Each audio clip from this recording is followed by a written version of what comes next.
ஆமா இல்லைங்க உங்களுக்கு வயசு போயிட்டே இருக்கு. வீட்டுக்கு வந்தாலும் ஒரு நாள் இதே வார்த்தையை கேட்க முடியுமா?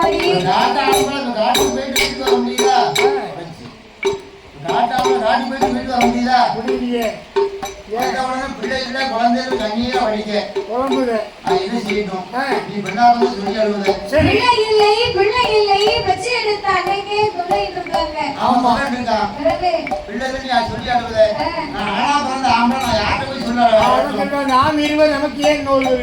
ஆமா அதிகாரம் 5 மணிக்கு நீங்க டீ குடிச்சிட்டு நான் கிட்ட ஆளுகிட்ட அண்ணாச்சி எனக்கு பிள்ளை இல்ல எனக்கு குழந்தைன்னு சொல்லி அழ முடியுமா? சொல்ல முடியுமா? அழுதப்பட என்ன செய்வான்? காரி மூஞ்சில குத்திடுவான். ஆம்பளையா உங்களை மாதிரி பிள்ளை இல்ல பிள்ளைன்னு சொல்லி அழுதுட்டு இருக்க.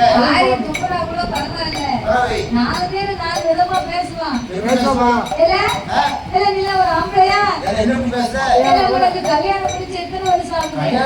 12 வருஷம். 12 வருஷமா பிள்ளை இல்லைன்னு தெரியுதுல. மூத்தவரை டைவர்ஸ் பண்ணல. அவ தங்கச்சி இருக்கா பாரு, அவ குழந்தையாங்க யாருமே சொல்லலையே. கல்யாணம் பண்ணிட்டு வாழ அவளுக்கு ஒரு பிள்ளை இருக்கும்.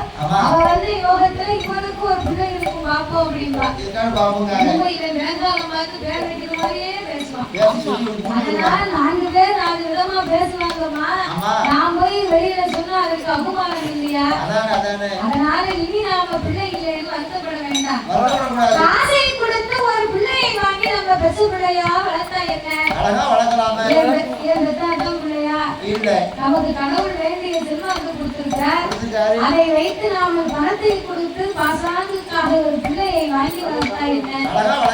பிள்ளைதான் தான் பிள்ளையா இருந்தா போச்சுன்னு ஒரு அடி அடிச்சிடலாம். கோவம் தான் அடுத்த பிள்ளை அடிச்சுட்டு சொன்னா அங்க இருந்து கல்ல தூக்கி நேர வெத்திக்கு பார்த்து குங்குமம் வைப்புங்க அந்த பொட்டு மாதிரி ஒரு ரவுண்டா விட்டுரும். அதனால